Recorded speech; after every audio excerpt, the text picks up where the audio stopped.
नमस्कार, बहुत स्वागत है आप सभी का न्यूज नेशन पर। इस बड़ी कवरेज में आप लगातार देख रहे हैं न्यूज नेशन पर चुनाव से जुड़ी हर एक जानकारी। एग्जिट पोल के बाद जो सटीक आंकड़े हमने आपके सामने रखे, यानी उसे जनता का जो समर्थन मिला, उसके बाद यह पुख्ता हो जाता है कि कैसे कैसे 4 तारीख को यानी कि कल आंकड़े सामने आएंगे, यानी रिजल्ट सामने आएगा। लेकिन अपनी स्पेशल कवरेज में आज जो हम आपको दिखाने जा रहे हैं, दरअसल ये आप ही की जुबान है। आपकी जुबान इसलिए क्योंकि न्यूज नेशन के विशाल स्टूडियो में हमारे तमाम सहयोगी, वो सहयोगी जो पिछले कई महीनों से ग्राउंड पर आपके साथ थे, आपकी राय पहुंचा रहे थे, यानी जनता की राय टटोल रहे थे, उनके मन में क्या है उन्होंने जाना, और साथ ही बड़े बड़े नेताओं से उनका जो सामना हुआ, उन्होंने अपने सवाल उनके सामने रखे बड़े ही बेबाकी से, और हर एक सवाल का जवाब लिया, वो सवाल भी जो आपके मन में थे। लेकिन इस वक्त मेरे साथ जो मौजूद है न्यूज नेशन के editor in chief Manoj Gairola ji हमारे साथ हैं इस वक्त। और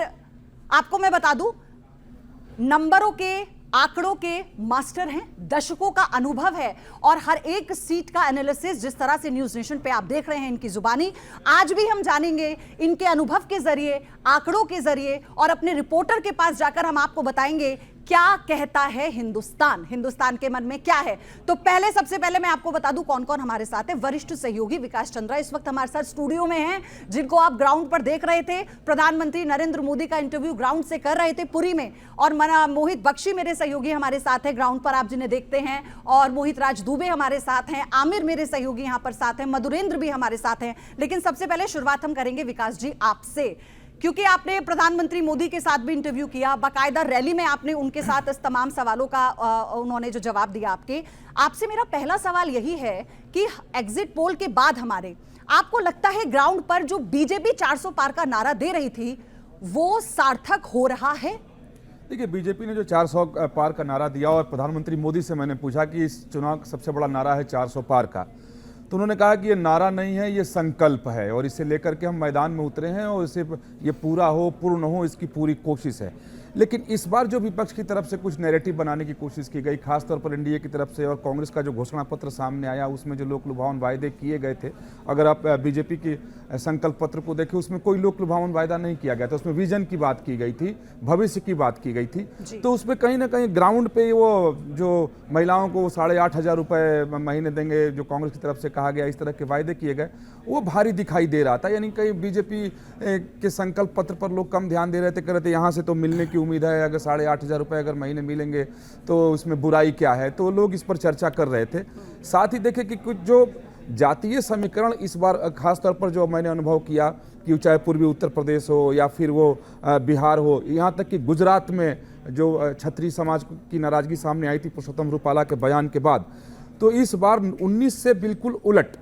इस बार मोदी के ऊपर कम बातें हो रही थी, मोदी सरकार की उपलब्धियों के बीच में आम जनता में बातें कम हो रही थी, लेकिन लोग इन सब मुद्दों पर ज़्यादा बात कर रहे थे। जातीय समीकरण पर क्या होगा, महंगाई और बेरोजगारी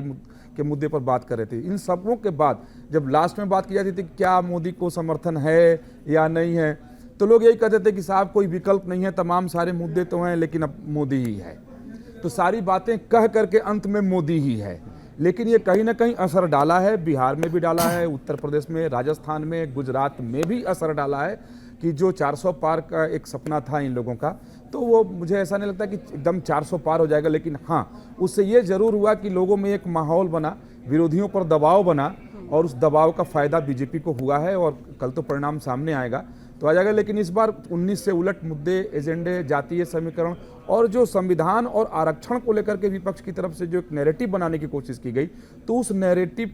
पर लोग बातें भी करते थे। ऐसा नहीं था कि लोगों ने खारिज कर दिया हो। खासतौर पर दलित समाज के लोग उस पर बात करते थे कि क्या वाकई में कि अगर मोदी को 400 आएगा, ये 400 इसीलिए मांग रहे हैं कि इन्हें संविधान को ख़त्म कर देना है, और हमें जो आरक्षण मिल रहा है उस आरक्षण को वो ख़त्म कर देंगे, संविधान ही ख़त्म कर देंगे। तो ये कहीं ना कहीं लोगों के दिमाग में था। और ख़ासतौर पर जब राजस्थान में हम घूम रहे थे, तो वहाँ के दलित समाज में ये बातें बहुत ज़्यादा अंदर तक थी कि 400 इसलिए मांग रहे हैं क्योंकि इनको